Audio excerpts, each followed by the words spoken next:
Hey y'all, how's it going? Today we're going to be doing something a little bit different.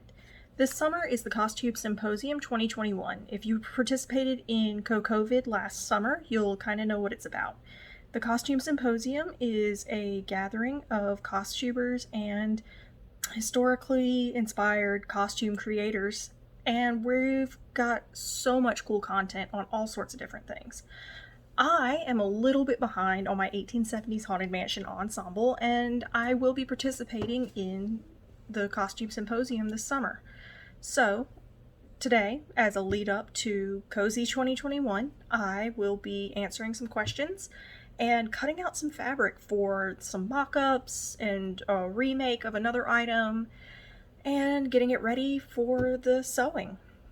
I am so thrilled to be a part of CoSy, and you might get a little bit of a spooky vibe from my contribution to this incredible event. We have so many creators participating, and it's just going to be absolutely fantastic.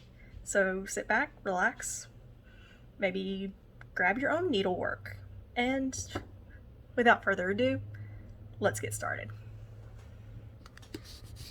So, number one, what is my favorite genre of costuming? Got my hedgehog. I would say, in general, I really prefer historical costuming over most things at this point. I got my start in cosplay and still love the art of cosplay and still participate, but right now my focus is on historical costuming, though I do greatly enjoy sci-fi and fantasy and all of that fun stuff in regular cosplay. Right now I'm really focused on the Victorian era, but I do want to spend some time in the medieval era as well. Ow, shit. I'm probably going to stab myself a few dozen times. It's fine. That's better.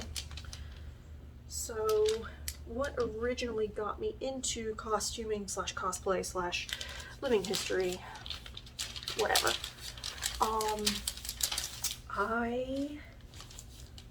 when I was a senior in high school, I was talking with a friend of mine who lived in the DC, Virginia area, and she was gonna go to a big convention up in that area. I want to say it was Anime USA.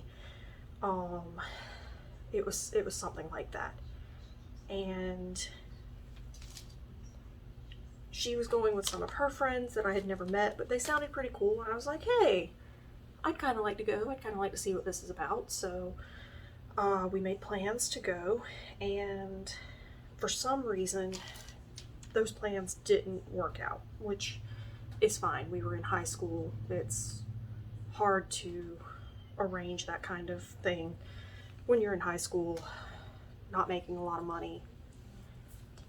I don't think she had a job at the time, and I was working not much for not much money. So, but anyway, the plans fell through, and so I was working at GameStop and was talking to a coworker, and I was like, yeah, I'm really bummed I'm not going to be able to go to this convention this summer like I had planned. And she was like, oh, well, that means you're going to go to Animazement with me, right? And Animazement is our local big anime convention. No, I was like, anime's not really my thing. I was just going to go because my friends were going to go. Whatever. And she was like, no, you have to go to Animazement with me if you're not going to this other convention. I was like, okay then, fine.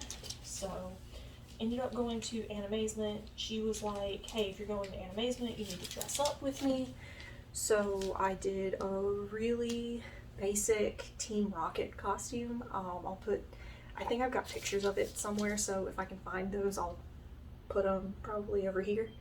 So this is where I've got the space. And I fell in love with it, and for the next couple of years I was really big into cosplay, My mom was super supportive of it. She loved that I was able to be creative and help me out where she could. It was great. And I kept up with my cosplay stuff, so I'll post some photos of some of my costumes that I'm the most proud of. Unfortunately, when I left for college, I just didn't have the time or money to keep up with it. And then when I moved to Florida, I really didn't have the money, especially, to keep up with it, so I had to stop. But then I moved home and decided I wanted to get back into it and searched on YouTube for costuming, sewing specifically, and here I am. What are my favorite materials to work with? So I mostly have experience with synthetics because that's what you can afford on I work 5 hours a week at GameStop budget. As I've gotten older and more experienced, I have really come to love working with natural fibers where I can. Not so much a fan of more sheer fraying fabrics. I don't like working with brocade. I don't like working with organza or tulle. But for the most part, I really do enjoy working with natural fabrics just because they're actually a little bit easier to work with. Even though synthetic fabrics you can finish in a quicker way. I just think the natural fabrics tend to give a more polished appearance, which I'm totally here for. And I apologize for the lighting. I have a skylight and a ceiling fan, so there's not much I can do about that right now, unfortunately. Oh, what is my dream event or photo shoot opportunity? Well, I'm working towards it right now. This 1870s ensemble is inspired by generally the Haunted Mansion, Madame Leota in particular. Of course, I have just recently found out that there actually is a historic portrait of Madame Leota, and I'm roughly 200 years off, but that's okay. That's fine. So the idea is that I want to have this costume ready for the Halloween event at Magic Kingdom this year. We are going in October to celebrate my birthday, and the Halloween event, they let people dress up and go to parks, and I want to get a photo of me in this dress in front of the Haunted Mansion. I have ideas for props. I have to kind of think about the props a little bit more, but that's kind of my dream photo shoot. My dream event, probably Costume College. I'm participating in the Costume Symposium this summer, but I would love to actually meet up with some of the people from Costube that I've been getting to know over the past couple of weeks. What project taught me the most? Okay. So I don't have any decent photos of the original iteration, but over here I will have the revamped version of the costume. My USO Girl costume is the costume that taught me the most. So, like I mentioned, my first convention was Animazement 2011, and shortly after that I got really into cosplay as an art form, and was part of a group that actually still exists for the Captain America USO Girls. If you've seen Captain America: The First Avenger, there's a couple of scenes where Cap is performing with the USO Girls and in like this big PR type thing, this big USO show, and he hates it. He absolutely hates it. But those girls are wearing just, oh hey, I wondered where that got to. Those girls are wearing just the cutest dresses, and so I came home from Animazement and was looking around on the internet, and at the time I was on Tumblr, and there was this post going around about the USO Girls, this costuming group, and I figured out where their Facebook page was and asked to be invited, followed all of their directions, but that was my first big costume. And let's point out all of the areas that I messed up when I was choosing this costume. It was made out of synthetic satin, which is slippery and frays a lot. It was very fitted. It wasn't boned, but it was very fitted. It required me to draft the skirt panels. It required me to alter a commercial pattern to get the neckline correct. And this was all with me doing it. This was my first ever sewing experience. Yeah, I learned a lot. I learned hooks and eyes. I learned why sewing with shears is the absolute worst. I learned about bag lining things. Like, looking back, the first iteration was not great. The second iteration, I'm proud of to this day. I want to remake it again because there are still some things that I would love to do better, but I'm heckin' proud of it and think it came out wonderfully. Do I drape, draft, or use commercial patterns? I use commercial patterns. I have seen other people drape, and I think it looks like witchcraft. I want to learn how to do it so bad, but up until fairly recently, I have had a very limited budget for fabric. I mean, I still have a limited budget. I'm not rolling in let's make mock-ups out of silk money, but I am at a point now in my life where I can splurge on fabric every now and then. I didn't want to waste fabric trying to learn to drape things because I couldn't afford to buy fabric for the express purpose of wasting it, or what I saw as wasting it. Drafting is something that I really want to learn. I've got the Keystone Guide over there somewhere, and I do want to try to draft a skirt from it, and I have the fabrics to make the American Duchess cape, and so obviously I'm going to have to draft that because the pattern that they give you is teeny tiny, and then you have to math it and draft it to make it bigger. I am interested in learning to draft. I am interested in learning to drape, but commercial patterns are just so much easier, and I have come to find out that I really do prefer commercial patterns on heavier paper. The tissue paper ones that they'll blow away as soon as you look at them wrong are very frustrating to me. So having it on heavier paper really makes a world of difference. Team cut or team trace? I am team cut. Where I can, I will cut patterns I will cut out the entire pattern, and where did my hedgehog go? Right here. Where I can, I will cut around an entire pattern to fold it down to my size, but I don't have a surface big enough to trace, and it's just so much easier for me to just go ahead and cut the thing out. If I was using vintage patterns or something that I knew I couldn't get another one of if I needed to, I would most certainly do everything I could to trace instead of cut, but unfortunately I'm not always in the position to trace instead of cut. What skill would I like to learn? Well, as I mentioned, draping. I would love to learn how to drape. I also want to learn lace making. I think that looks really, really cool. I am kind of the person that if I see a thing and I don't know how it's done, I want to know how it's done, and I'm not going to rest until I know how it's done, which leads to some hyperfixations occasionally, but cheers to that. I also want to improve on my yarn spinning and my corset making. I have made a very basic corset. I think it's beautiful, don't get me wrong, but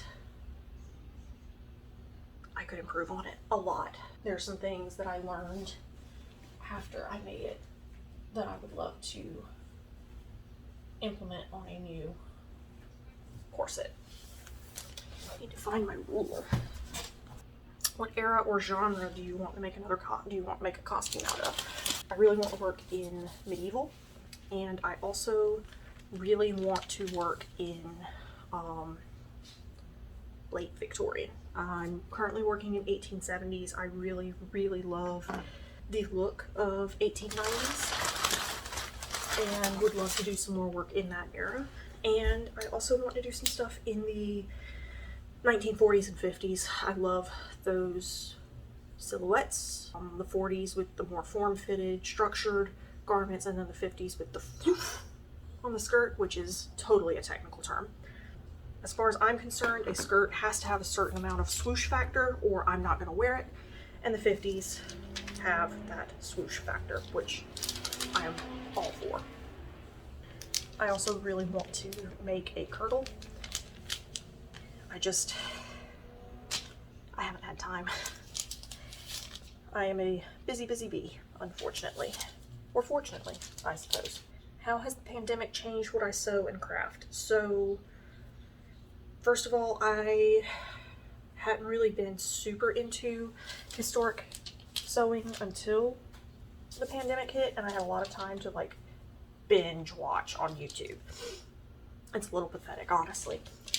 But for how I craft, I am not a patient person, just by nature. I'm not good at waiting for things. And I'm not good at taking a ton of time to do things the slow way that looks slightly better when the fast way doesn't look that much worse.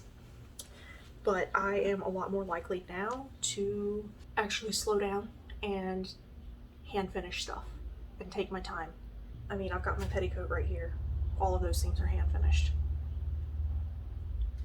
I'm just more likely to do it the right way than to just rush through and not do things the way that they're meant to be done.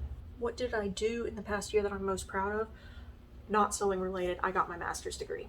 I'm not using it, which is to my eternal displeasure, because I do love the field and wish I was in it, but unfortunately I am not in a position where I can feasibly work in that field right now. It is a master's degree in psychology, a specific branch of psychology, and I would love to be doing that. But now, to be fair, I did go to an online school, which there's nothing wrong with. So the pandemic didn't exactly change how I went to classes, but it was just something about being in class and trying to pretend like everything was okay during a pandemic. That was really rough, but I did it. I got a 4.0 GPA. I am incredibly proud of that, will always be incredibly proud of that. And that is the thing that I am the most proud of that I have done during this pandemic. Do I pick a project and then procure materials or collect materials and let them speak? I pick a project and procure materials because otherwise we're going to end up with what the issue that I have with my yarn stash, which is that I have like single balls of so much pretty yarn and have nothing to do with any of it. So I will kind of go, okay, that dress looks pretty. I want that dress. What do I need to make that dress? Back here is the box of fabric that I have that I've bought for different projects, and it's really full. And some of it is stuff that I bought for projects that I'm not going to get around to finishing, or something happened and just for whatever reason I'm not going to finish. Some of them are just for projects that I went ahead and got the fabric and materials because they were like on sale or whatever. And to prevent the stash from getting overwhelming, I only buy fabric for projects that I fully intend to complete. I love the idea of having a stash. The reality is I don't have a ton of space. Like, I am taking up most of my sewing space right now with me doing my floor troll thing. I've got my ironing board, my sewing machine, I've got my dress form. I don't have a lot of sewing space, so I don't have a lot of space to have a stash bigger than this, which is the unfortunate reality. What are my goals and plans moving forward? So I have a couple of ideas for potential series that I would love to make time and materials allowing, of course. Two of my favorite things in the world are historical sewing and Disney, so I do want to do some historical Disney type stuff, which would be a lot of fun, you know, in addition to the Haunted Mansion stuff. Honestly, and this is kind of silly, and it's like a pipe dream, I would love to be like monetized, or be able to maybe not even make a living, but at least be able to offset material costs through YouTube.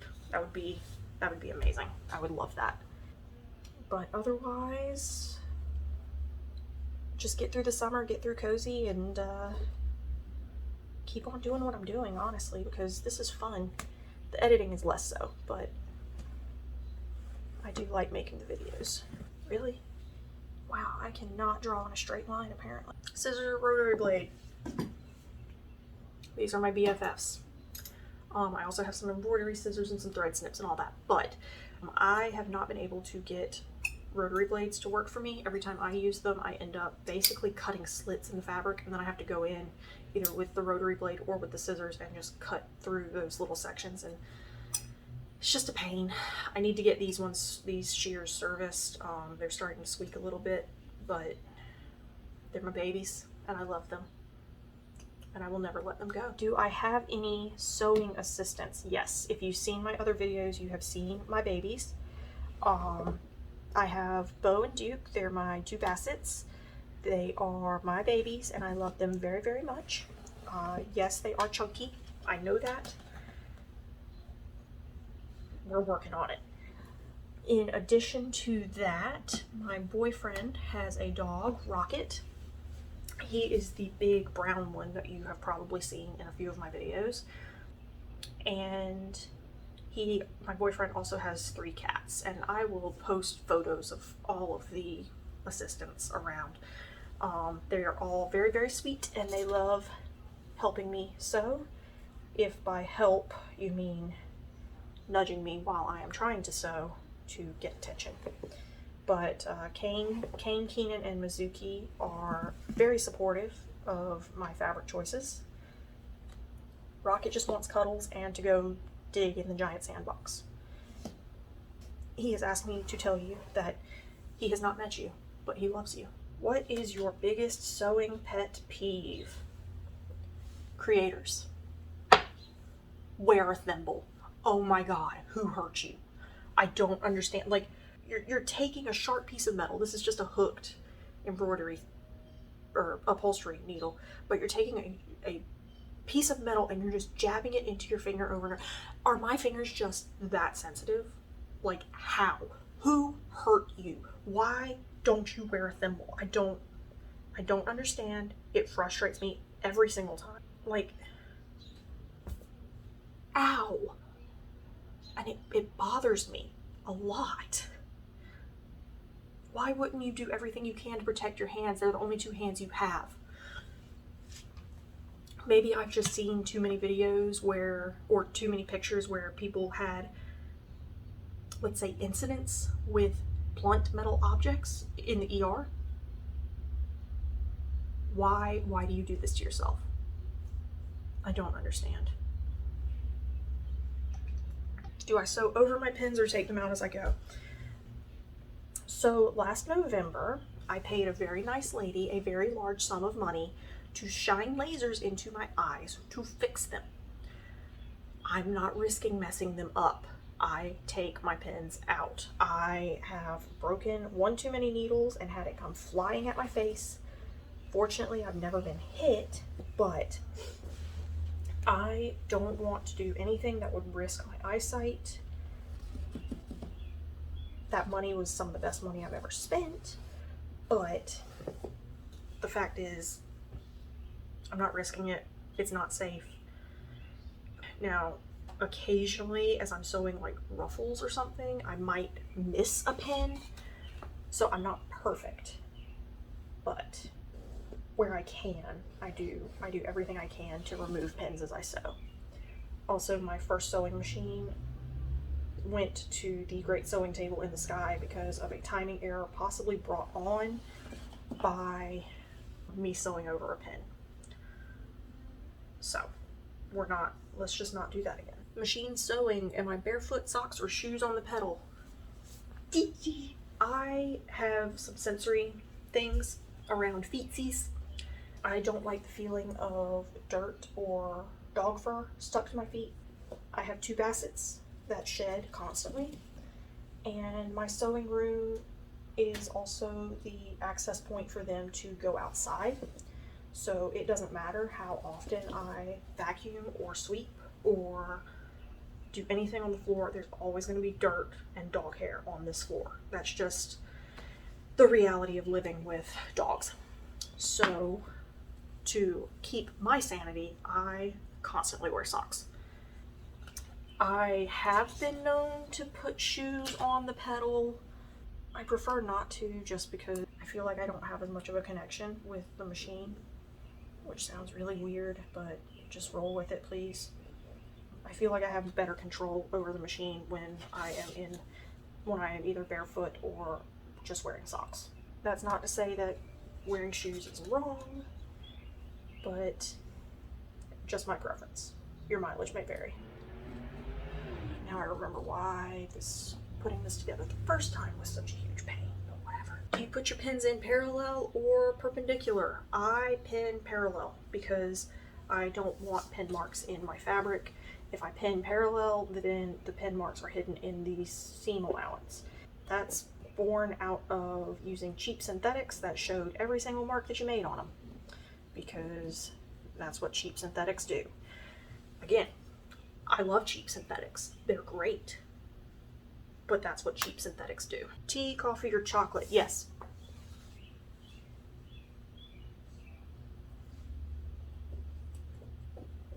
Oh, you want a better answer.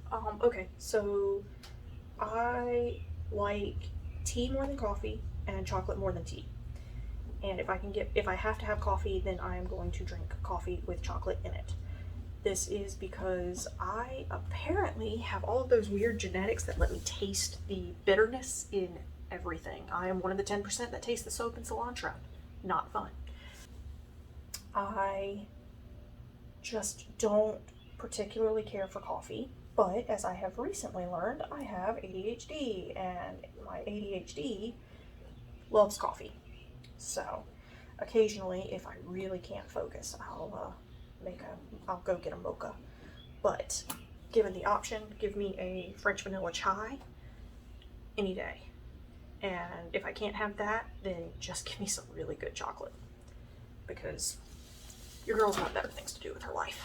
And finally, what do I like to watch or listen to while I'm sewing? I am a critter.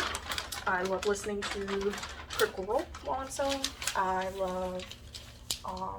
haven't been listening to it very often lately, just for different reasons. I have been on a big Call of Cthulhu kick lately, so I've been listening to a lot of actual plays of Call of Cthulhu campaigns. I'm currently listening to the Great Dane Society and their podcast of Masks of Nyarlathotep.